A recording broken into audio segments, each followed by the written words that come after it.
This week, of course, the big market news, right, is that China is entering a new bull market. I hope that those long-time China bet holders, I'm also one of the bet holders, by the way, now can chill a little bit. But let's see how long this bull market will last. Okay, let's look at the chart first. Right? This chart is plotting the year-to-date Chinese stock market from January until September. You can see that how steep it is, right, just in the past 2 weeks. So there are two lines here, CSI 300, this is mainly the A-shares, and also Hang Seng Index. Both went up like crazy. Okay, let's go to some details, individuals, and I will focus more on the charts for the investment that I have in my portfolio. So let's start with first one, ICHN, MSCI China. MSCI China, I think they cover those listed not just in the Chinese stock market and also those in Hong Kong market. Say for example, like you have Tencent, Alibaba, they have some exposures there. I bought ICHN, I think early this year. So I think the performance has been quite bad for quite some time. As you can see here in the chart, right, it's like keep coming down, and just in the past 1 week, right, you can see that it went up by 26% in short period of time, and this is all due to some change in the policy. So we'll go into those in details.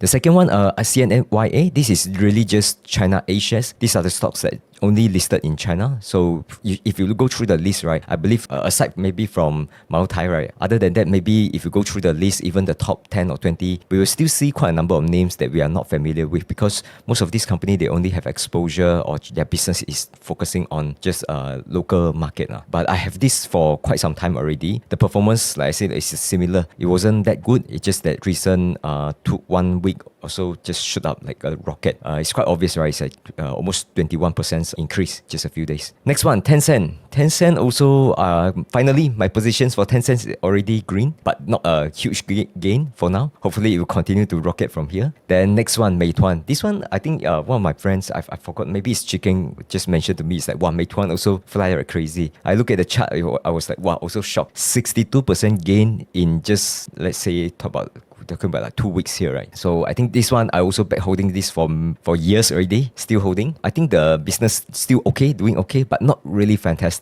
So let's see. Hopefully, after all these policy changes, right, it will really, spur the growth in China, and then all these companies will benefit. Next one, Alibaba. So I don't have positions in Alibaba. I know Chicken have like sizable positions. Not Alibaba, not just Alibaba. I think also Tencent, he also have. Right now it's at 107. I think Alibaba trend is like, it's not just within like 1 week. Already started this uptrend since July. So you can see that from July until now, it went up by almost 50%. Quite a sizable gain within short period of time. Okay, just for disclaimer, this is my current portfolio. Just to give you an idea that I give all this opinion talking about like Chinese market, but I'm not really expert. As you can see here, portfolio wise, I have some exposure, but it's not a huge one. Say for example, the biggest one is Tencent, 5.5%. I still have this, and then the rest are mostly in ETF. So say for example, the ICHN, CNYA, and also Meituan that I'm currently still holding. So overall, it's still a small position in China market. I think it's still larger than, for example, the weight of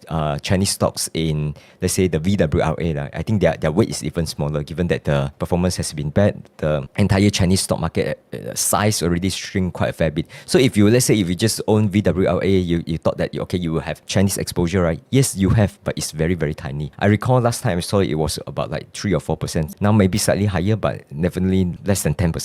And you have to gain quite a fair bit to have a sizable portfolio in VWRA. All right, let's go into economy, shall we? So we are now, Chinese macro expert, right? So need to pretend a bit. So China GDP, right now is about 4.7%, but I think their target, right, that's set by the government is 5%. So you can see this chart, right, coming from Bloomberg. You can see that during period between 1998 to 2007, right, their target was around, let's call it like 6 or 7%, but they exceeded those expectations for a long period of time, right? Then after that, it started trending down after global financial crisis, but still maintained about like 6-7%, but it's trending down. So there are many factors, but I think they are still doing fine until after, like COVID period. As you can see here, these two red dot, right, I think this is really due to COVID. So they really, like recessions due to COVID. And then after the COVID, there's some rebound, it overshoot the target. But the questions now is, as of 2024, the government is setting a target of 5%, but there's valid concern that this 5%, they may miss it. And really, the economy economy is quite bad, that now the Chinese policymakers, they think that they need to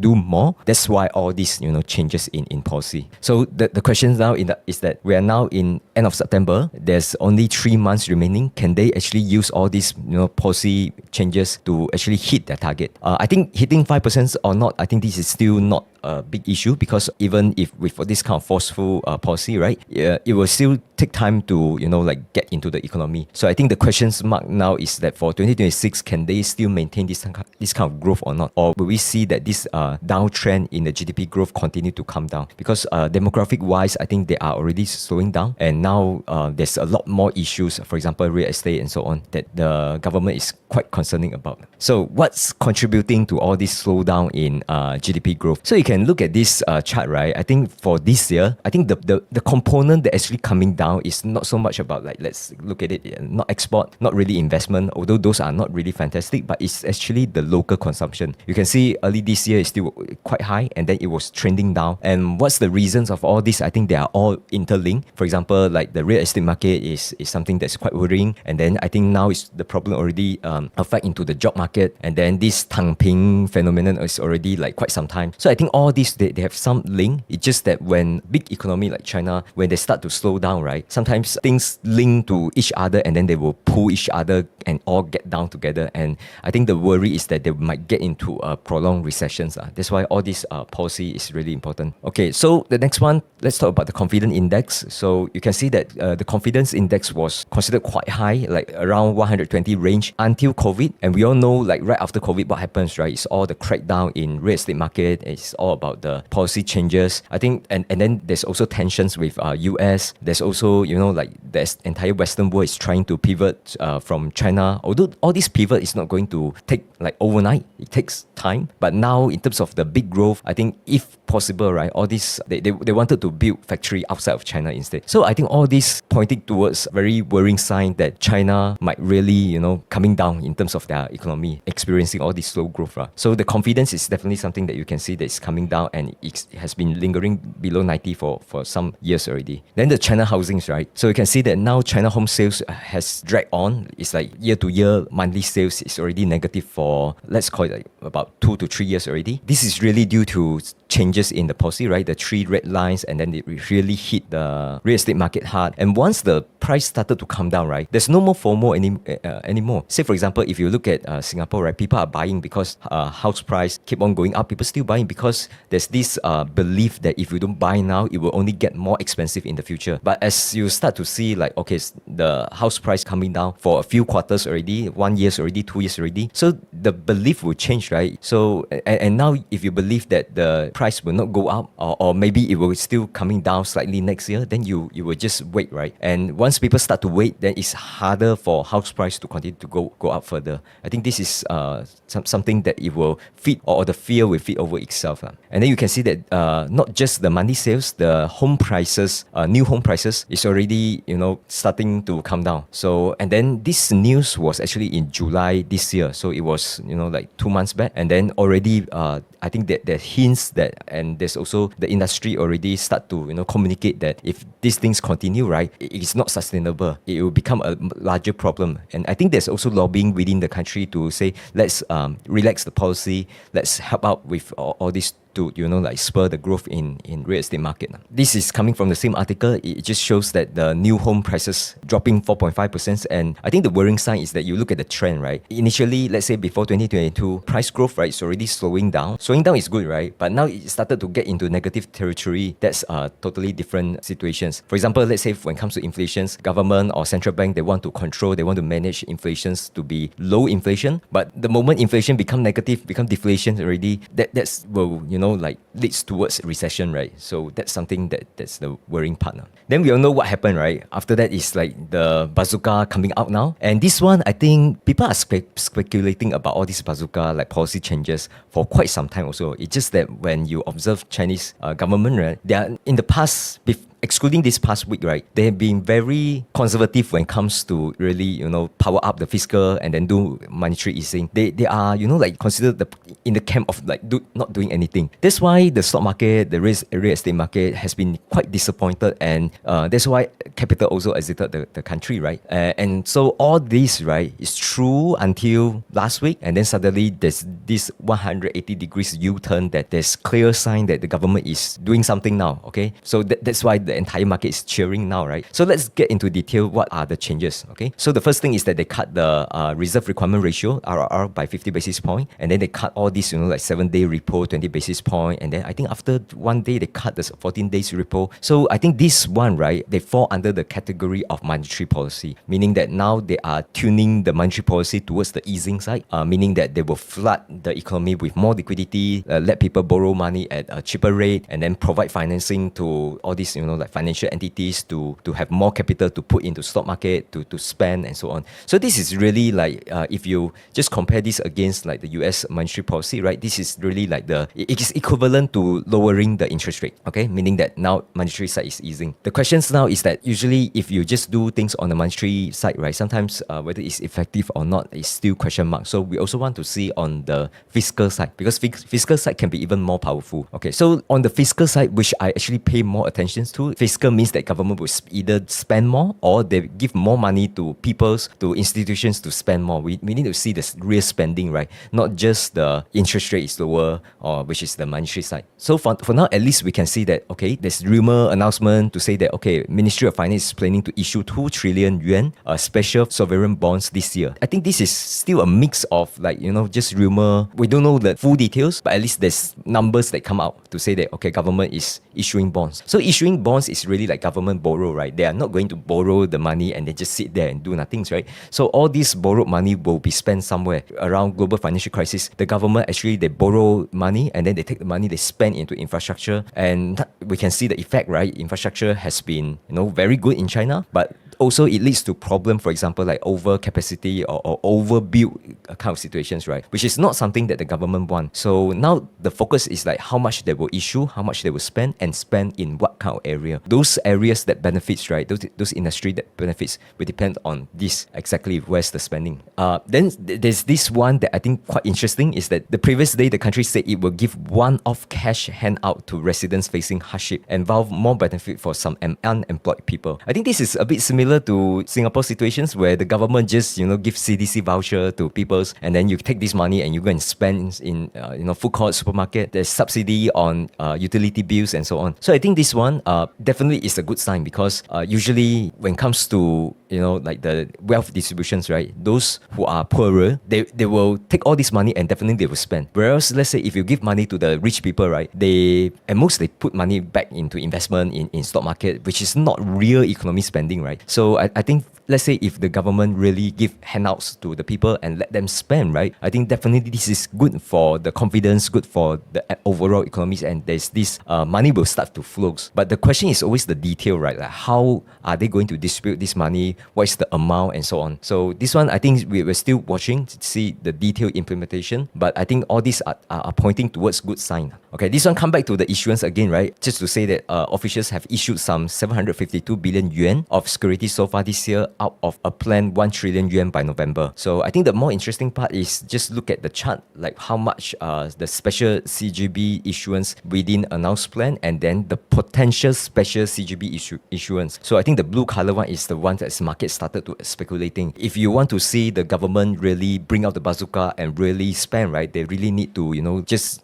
issue a lot of all these bonds, government bonds. When they flood the economy with all this spending, right, then everyone, hallelujah, everyone become rich. So I think this is something that the market is starting to speculating. But the problem is always that we don't know whether the government will carry out whatever the market is speculating. Maybe let's say a few weeks from now, let's say government just say that, oh, you all just, overestimate and we are going to spend, but we are not going to spend the amount that you guys are expecting. Then that's where we might see a U-turn. So all this, right, is really the markets is already pricing in, but whether their pricing is correct or not, their guesses of how much the government is going to do, right, is still a question mark here.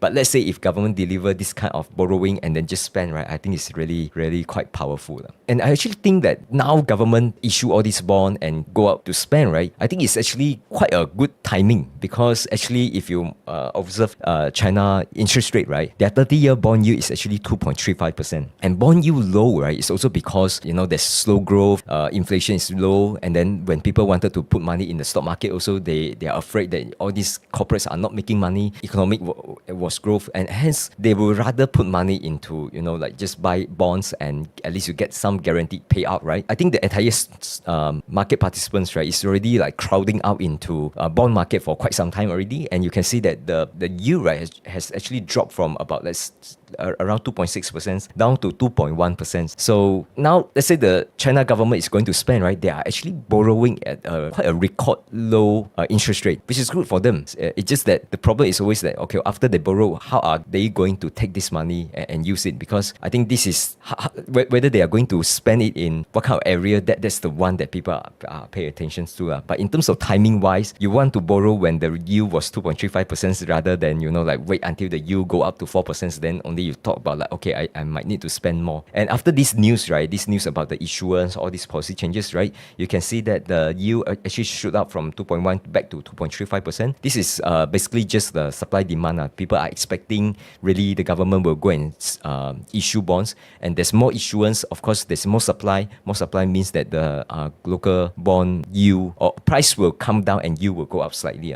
But even with this increase, it's still quite a low yield for the Chinese governments to borrow. Okay, let's quickly wrap up this whole thing, then I will go to the questions. So my takeaway on China new measures to boost the economy, right? Let's go through these 5 key points here. So the first one, the new monetary and fiscal policies appear to be quite forceful. As we can see, all these changes, right? They really cut rate. They really say they're going to issue trillions of debt and to spend it. All these are, big actions, which I think will have positive impact on both economy and stock market. So all this belief that, okay, stock market will only go down because governments still keep to their stance, all this is already invalidated in past 1 week. Okay, these measures are necessary as the Chinese economy is in difficult situations. For example, low growth, low confidence, prolonged housing market downturn. All these are true. Okay, so it's really necessary. But the questions now is that I think there are people who think that is this really like too late or too little? I think if they're really carrying out whatever rumor is speculating, right? I think late, yes, a little bit late, but it's not too little. I think it is powerful, because we all need to remember that all this problem that the China economy is facing, right? All this is really because of policy changes. For example, the 3 red lines, all those things. And if the government is able to crash the market, right? For sure, they have a lot of flexibility or power to do this U-turn. So I think the entire China market, right? If you know how to operate within this market, you know that you have to stay in line with the government. In the past 3 years, government is telling you to exit the market because they are going to crash the market. You better stay out, right? As we all experience. Then now government say, okay, let's buy stocks. So that's why people are feeling bullish and just want to follow the directions of the governments. So let's see whether this will turn out to be a huge gain a few months down the road or even few years down the road. Okay, so that's point number 3. The fourth one, the key to driving the economy and stock market forward will be how policymakers strike a balance between economic growth and the pursuit of common prosperity. This one, come back to my point, is that whatever they are doing now is actually U-turn of whatever they did in the past 3 years. Past 3 years, they were afraid that the real estate market or real estate prices is already in a bubble stage, right? So they need to do something about it to cool down the real estate market. They were doing that. Now, all these things that they are doing, right, potentially can really increase the housing market back to bubble stage again, right? So we don't know how much, at what level they might say that, oh, actually I'm overdo it already. I need to,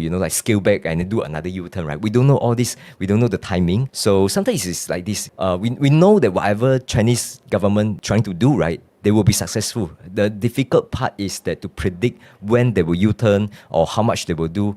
I think that's the hardest things about like predicting Chinese market lah. Let's say if they just do a little bit, they think that okay, it's enough already. I think if the stock market or let's say the capitalists, they are disappointed, they are thinking that the government is not doing enough, right? So then we might see another U-turn, right? I think this is definitely can happen. That's why if you play in Chinese stock market, I think you need to have some appetite towards like all this policy uncertainty. I think we all learn from it because in the past few years, right, it's as if like for Chinese market, the fundamentals is not important because the companies can be making money, but let's say when the government say, oh, we are heading towards these directions, still the stock price still don't care so much about the all these fundamentals because the government policy is the one that drive the fundamentals, and there's no clear sign that government want capitalist class to really quite big, right? They want to have equitable kind of distributions of wealth. So that's why when they do these kind of things, which inherently will benefit those who are the richest one, I don't think they will do this like forever. At some point, definitely there will be another U-turn, right? So that's why I would say that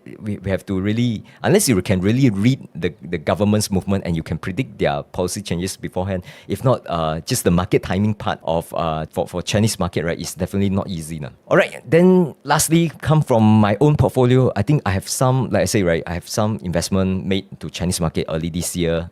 Now I think it's green. My 10 cents is already green. I'm not really doing any changes to my portfolio to capitalize on this recent movement. I'm watching on what the government will do, and hopefully I'm just just stay invested and hope lah. Okay, no changes. I will stay invested, but now I think the positive thing is that when I look at my portfolio, instead of having like 4 or 5 lines of red because of my position, say for example 10 cent, right? All these China A shares, all these MSCI China, I think used to be red, now turns a small green. I'm happy to see that. I'm not going to add my positions until there's more clarity on these entire directions. For now, it's just stay invested, hold, and just observe, and always feel happy for all the Chinese bet holders out there. Finally, time has come for this U-turn, right? We've been waiting this for quite a number of years already. Thank you so much. See you in the next one. Bye bye.